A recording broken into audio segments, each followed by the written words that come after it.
Diretso lang po. Diretso lang, ma'am. Ayan na si ma'am, oh. Kaya na, ma'am? Kaya. Yun, ang sabi ko eh. Slow down lang, ma'am, konti, ma'am.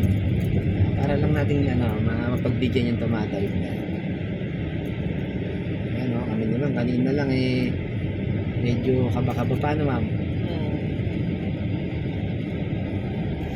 Taas ko na yung pa. Tataas ko na yung pa ako, ma'am. Hindi na ako mag-aalalay sa'yo. Kaya mo na eh. Diretso na tayong Bicol, ma'am, ha? Oo.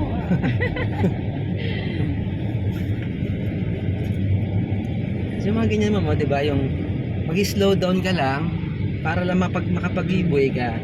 Hindi mo kailangan mag-full stop kasi hindi mo pa naman siya aabutin eh.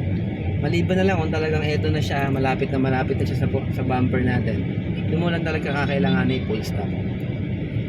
Pero kagaya niya, no? Okay naman yung sitwasyon, slow down lang. Okay. Tawa ka, Dam. Bilip mo na konti. Punta tayong Marikina. Yes, ma'am. Tayo sa malinis na lugar ng Marikina. Medyo left mo na konti ngayon, ma'am. Subukan mo naman, ma'am, pumuesto dyan sa bandang gitna. Ito kasing linya dito sa Marikina, di ba kung makapansin mo, no? Parang single lane lang to. Wala kasing broken lane dito sa bandang gitna ng ano. Pero, consider mo na dalawang lane yan. Kaya, pwede mong gawing diskarte dito. Medyo lalapit ka ng konti dito sa may yellow na line sa gitna. Para yung mga sasakyan naman na nasa right, kagaya ng mga jeep, yan, dito sila sa right naglalagi eh, dahil andyan yung mga sinasakay nila eh.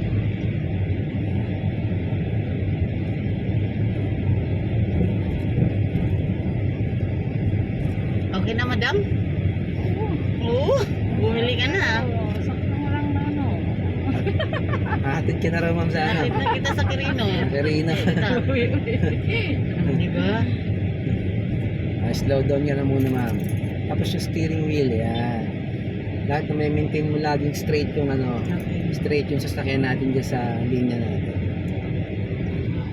Ayan na po, oh. Si ma'am, oh. Nandito na kami sa Marikina. Bali, nilalaro na lang ni ma'am yung driving. Oh my goodness. Namamasyal na lang kami. Masyal na lang, you know?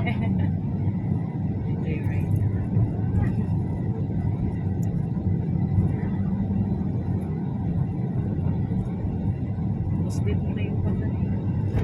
Ha? Ano? Slow down. Pwede na, ano?